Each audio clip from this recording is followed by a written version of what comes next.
네, 네, 반갑습니다. 저는 변호사다 보니까 아무래도 법 규정을 중심으로 문제점을 들여다보게 될 것 같은데요. 이제 정자교 붕괴 문제라든가 오송 참사 문제라든가 아리셀 문제는 물론 이제 중대산업재해로 분류가 돼 있고, 그다음에 제주항공 참사 문제를 들여다보면서 과연 이게 중대재해처벌법이 만들어지고 정말로 제대로 법이 적용되고 있는가에 대해서 여러 회의를 지금 갖게 만들고 있죠. 그나마 지금 이제 중대시민재해로 분류되었던 여러 사안들이 지금까지는 거의 제대로 입건조차 되고 있지 않다가 이 오송 참사에서 첫 기소 이제 사건으로 이제 그 결과가 나와서 그나마 좀 그 불행 중 다행이 아닐까라는 생각은 가지게 됐습니다.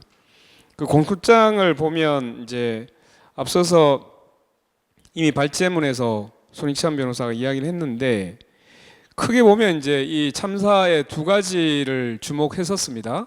하나는 홍수가 범람을 하려면 제방 문제가 있었던 거고, 또 하나는 실제 이제 사고가 났던 궁평 이 지하차도에 대한 관리 문제, 이 두 가지가 이제 두 가지가 복합적으로 작용해서 이 참사가 났다라고 일반적으로 인식을 하고 있었죠. 그런데 수사 결과는 결국은 이제 제방에 대한 안전확보 의무는 위반을 해서 청주시장을 기소를 했고, 물론 이제 건설 시공사라든가 또는 이제 발주를 했던 그 행복성에 대해서 같이 했는데, 이 이제 통제가 전혀 이루어지지 않았던 그 지하차도에 대한 안전확보 의무 위반에 대해서는 마치 의무가 다 이행된 것처럼 불기소를 하는 결과를 맞았습니다.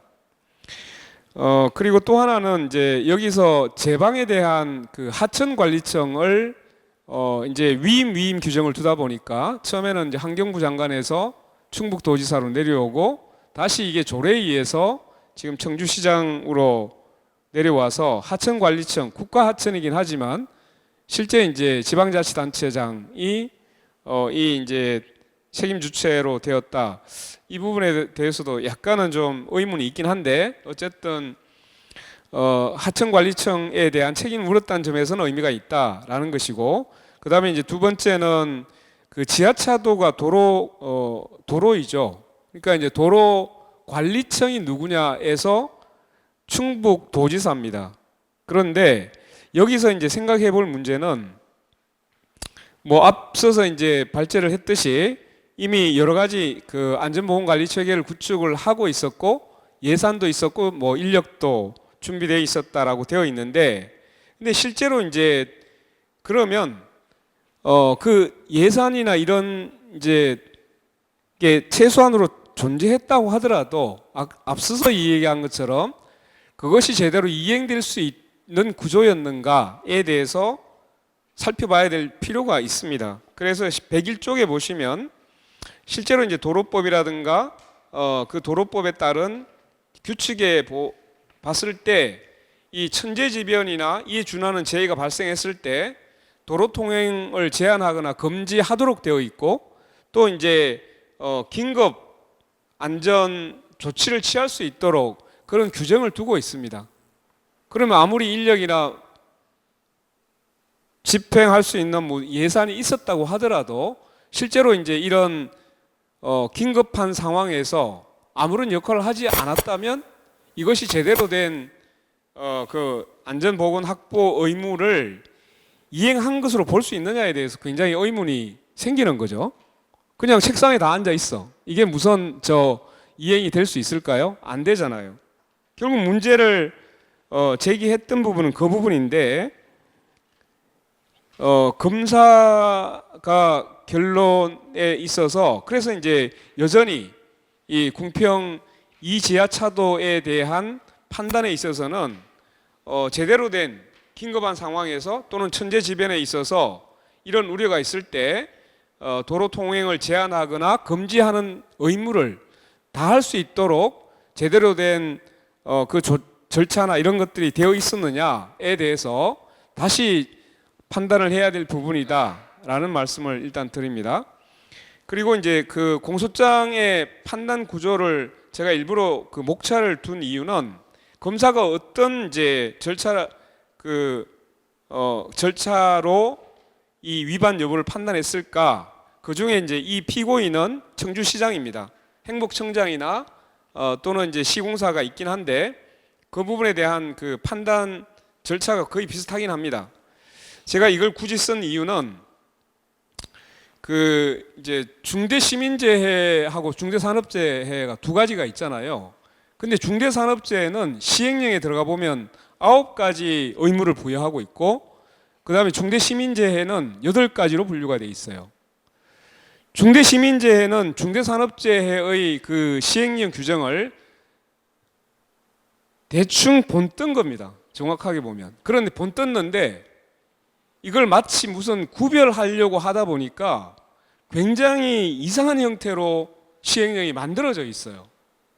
중대산업재해는 예를 들면 뭐 보면 대체적으로 이해가 돼. 그래도 유해 위험성 평가를 할 수 있도록 유해 위험 요인 확인하고 개선하는 절차를 마련해라.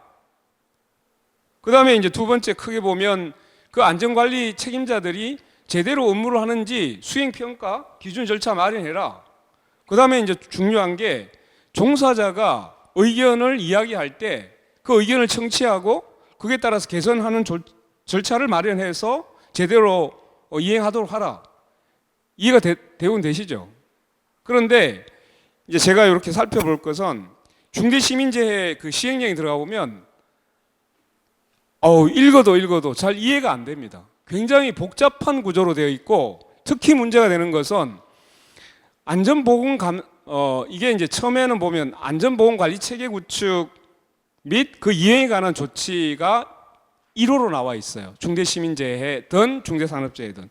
그리고 4호에 가면 안전보건관계법령에 따른 그 이행에 필요한 관리상의 조치 똑같습니다. 똑같게 돼 있는데 이 그 안전보건관계법령 이행에 필요한 관리상의 조치에 거기에서 규정해야 될 내용을 갑자기 안전보건관리체계 구축에다가 막 집어넣고 이러면서 이 시행령이 굉장히 지금 엉망입니다. 제가 볼 때는. 제가 이제 변호사이긴 한데 이걸 해석에 따라 내려가려면 너무너무 힘든 거예요. 그래서 아마 이제 검사도 지금 목차에 따라서 보면, 목차를 한번 보시면 이제 곧 한 6개로 썼잖아요. 필요한 인력 미확보, 필요한 예산 미편성, 안전점검 및 계획 미수립, 뭐 안전계획 3, 4번도 사실 이게 어떻게 구분되는지 잘 모르겠어요. 저는 한번 보십시오. 안전점검도 계획 미수립, 안전계획 미수립 미시행, 이게 크게 구분이 되는 목차일까요? 이런 느낌을 받죠. 그 다음에 이제 6번에 가면 재해 예방을 위한 업무 처리 절차 미수립, 이 업무 처리 절차가 이제 유해 위험 요인을 확인하고 점검하는 절차 이 마련이에요. 근데 이 부분은 사실 이게 사실 굉장히 중요한 부분인데 이게 우리 뒤로가 있는 거죠. 절차적으로 보면. 그래서 제가 이제 하나는 뭐 아까 공중이용 시설 범위의 제한 문제는 이미 여러분들이 말씀을 하셨어요. 특정하게 그냥 특정해 버렸어요. 그러다 보니까 여기에서 제외되는 부분이 굉장히 많습니다. 이런 문제가 하나 있고, 제외하려고 하다 보니까 실제로 어디가 적용 가능한지가 여기 시행령 들어가 가지고 일일이 시설물을 또 다른 법령에 가 가지고 찾지 않으면 이걸 알기가 굉장히 어려운 구조가 되어 있다라는 부분을 하나 말씀을 일단 드리고, 그래서 이제 우리가 이제 그 전에 사고가 많이 났던 뭐 야외 공연장이라든가 체육시설이라든가 이제 앞서서 나왔던 도로 교량은 되는데 또 도로는 안 되고, 그죠? 그래서 이제 정자교는 교량이잖아요. 되긴 돼. 근데 이태원 참사는 도로는 안 돼. 또 이렇게 돼 있고, 그 다음에 이제 이번에 제주항공 참사에서 제주항공참사에서 중처법이 적용될 수 있는 것은 항공기만 딱 적용됩니다. 근데 이제 실제로 항공기에 별 문제가 없었다 하더라도 뭐 조류 충돌이나 이런 이제 그 예방 조치를 못한 부분이 그건 항공기 문제는 아닐 수 있잖아요. 그죠? 그러면 이제 공항공사의 문제일 수도 있고, 그다음에 그렇다 하더라도 또 둔덕을 마치 이게 치고 나가도 유연하게 되어 있었으면 사고가 훨씬 줄일 수 있었는데, 이 둔덕을 설치한 곳은 국토부예요. 그럼 이런 쪽에 복합적으로 문제가 발생할 수 있는데, 정작 항공기 외에는 다른 데는 중대재해처벌법 적용이 안 되도록 규정되어 있는 문제가 앞서서 이미 다 이야기가 됐죠. 그래서 이제 여러 가지 그 비어 있는 공간이 많다, 사각지대가 많다, 이런 이제 말씀을 드릴 수 있고, 그래서 이제 제가 106, 107쪽에서 이제 쭉 가보면 그 안전보건 확보 의무 관련해서 앞서서는 이제 그 적용 범위와 관련된 부분이 매우 그 기음물이라고 하는 특정 시설물 중심으로 되어 있기 때문에 문제가 되는 것, 그거 다시 한번 지적을 했고요. 그래서 이제 이 시행령상의 107하고 108쪽에 제가 이제 일부러 줄을 쭉쭉 그어놨어요. 그거 이제 하나만 예를 들어서 설명을 해드리겠습니다. 이게 시행령 10조가 11조가 있는데 한번 보시면 이게 이제 시행령 10조가 앞서서 그 중대재해처벌법 9조가 중대시민재해 그 경영 책임자 의무를 규정한 규정입니다. 그런데 이제 그 10조가 그 표 제일 위로 올라가시면 나와 있는 게 있는데 그 재해 예방에 필요한 뭐 인력 예산 점검 등 안전보건 관리 체계 구축 이행에 관한 조치, 요거를 지금 시행령 10조에다가 위임해가지고 구체화시킨 겁니다. 그 다음에 이제 그 밑에 저 위에서 4호로 보시면 위에 표에서 안전보건 관계 법령에 따른 의무 이행에 필요한 관리상 조치, 요거를 11조에서 규정을 하고 있어요.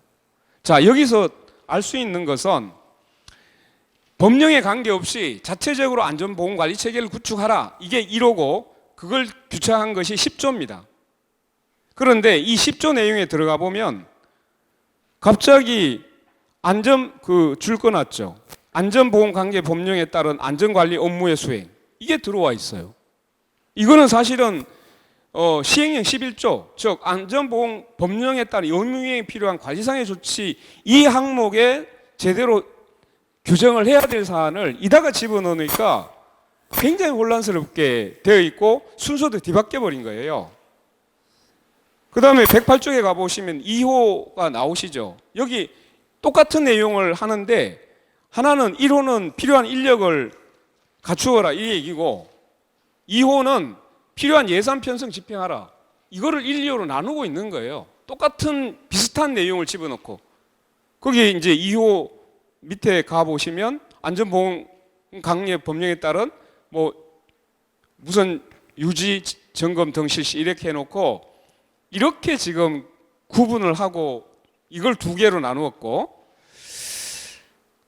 그 다음에 3호도 마찬가지입니다. 이게 3호도 보면 안전보건관계 법령에 따라 안전점검 등 계획 수립, 이거 당연히 관리상 조치하려면 이거 해야 되잖아요. 그죠? 근데 이걸 여기다 갖다 놓고 마치 이게 무슨 안전보건관리체계 구축인 것처럼 굉장히 혼란스럽게 만들어버렸다는 것을 제가 이제 이번에 다시 한번 보면서 너무 힘들더라라는 것이고, 앞에 다 없어도 됩니다. 보세요. 4호로 내려가면 어떻게 되어 있습니까? 다음 항목에 안전계획을 수립해 충실히 이행하도록 할 것, 여기에 사실 들어가게 하면 되는 거죠. 그리고 왜 연 1회 이상일까? 이것도 사실 이해가 안 돼요. 이 문제가 있고, 상시적으로 이러한 계획을 수립해서 이행하도록 해야 되는데 연 1회하고 해놨단 말이죠. 이것도 문제가 있고, 자, 위험성 평가를 할 수 있는 대목이 어디 나오느냐? 109쪽에 보면 6호를 보시면 돼요. 7호군요. 7호 보시면 여기 보면 중대시민재해 예방을 위해서 뭐 업무 처리 절차를 마련 이행할 것, 이렇게 해놓고 그 밑에 가에 보십시오. 공중이용시설 또는 공중교통의 유해 위험 요인의 확인 점검에 관한 사항, 그 다음에 여기 뒤에 가면 개선에 관한 사항, 다에 보면 또 개선에 관한 조치, 뭐 이런 거죠. 위급 상황 발시 대피 훈련, 이런 것들을 여기에 지금 집어넣었어요. 사실 이게 제일 먼저 올라갔어야 되는 사안인데, 그러니까 이게 그 시행령의 구성이 굉장히 정합성이 없도록 규정이 돼 있고 엉망이더라. 그리고 굉장히 힘들었을 거다. 검사가 이걸 적용하려고 했을 때 라는 생각이 들었습니다. 그래서 현행 그 시행령도 대폭 손을 봐야 되지 않을까? 중대산업재해처럼 하든지 비슷하게 하든지 그런 생각이 많이 들어서 제가 검사한테 가서 물어보고 싶더라고요. 이거 적용할 때 그 굉장히 쉽게 되었습니까? 라고 물어보고 싶었던 정도고, 예, 이제 마무리를 해야 되겠습니다. 그래서 이제 111페이지 보시면 지금 현재 그 중복되어 나타나고 있는 부분에 대해서 제가 이제 설명을 해 놓은 겁니다. 그래서 굳이 안전보건 관계법령에 따른 안전 점검 계획 수행 이런 거는 그 사호에 대한 시행령으로 다 보내도 되는 문제였을 것으로 그렇게 저는 했고요. 그래서 이제 그 문제를 지적을 했고, 자, 그래서 이제 이 주로 중대시민재해 범위와 시행령 규정의 정북에 대해서 개선에 대한 이야기를 하고 마치겠습니다. 중대시민재해 적용 범위를 보시면 다 이제 아까 말씀드렸듯이 기인물이라고 했는데 주로 원료나 제조물 또는 건축된 시설물 중심으로 되어 있고 그 시설물도 굉장히 특정이 돼 있어요. 그러니까 많이 빠져버렸는데 이걸 이제 그 장소나 시설 중심으로 해야 되는 것이 아니라 결국은 안전관리 의무 중심으로 가면 되지 않냐. 도로관리 제대로 못했지 않냐. 그 의무를 위반했지 않냐. 그러면 그 도로를 관리할 사람이 누구였냐. 이렇게 올라가면 사실은 제외되는 게 훨씬 더 줄 수 있을 거다라고 생각했던 것이고, 그래서 이제 중대재해처 구조에 이런 이제 안전 확보 의무에 이런 부분이 들어가면 좋겠다. 이걸 이제 있는 조항 그대로 뭐 둔다고 하더라도 이 관계법령상의 안전 관리 위반으로 이러한 이제 그 해서 해야 된다. 이런 이제 규정을 집어넣으면 이 안전 관리 위반에 대해서 책임을 묻는 구조이기 때문에 만약에 도로 관리를 잘못했어. 또 둔덕 관리가 잘못됐어. 이러면 책임을 물을 수 있잖아요. 그죠? 이런 방식으로 우리가 규정을 개선하는 것을 좀 고민해 볼 필요가 있겠다라는 것이고, 그 다음에 이제 아까 안전보건 확보 의무 시행령 중복 문제에 대해서는 제가 정리해 보니까 한 6개로 그냥 줄여버리고 관리상 조치 문제도 그렇게 거기에 맞도록 좀 보완을 하면 어떨까라는 것이고, 그 다음에 이제 연 1회 이상 점검이라고 돼 있어요. 아까 제가 지적을 했죠. 안전관리 계획을 왜 연 1회만 해야 될까? 해놓고 평상시에 이행 점검을 하도록 해야 되는데 이런 문제가 있어서, 근데 이제 중대산업재해에서는 연 1회는 없습니다.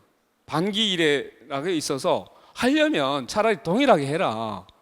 이게 아마 범위가 넓어서 이제 그 횟수를 더 간격을 넓혀준 것 같긴 한데, 산업재해나 시민재해나 점검을 하고 안전을 도모해야 되는 것은 법적으로 좀 통일적으로 해야 되는 거 아니냐.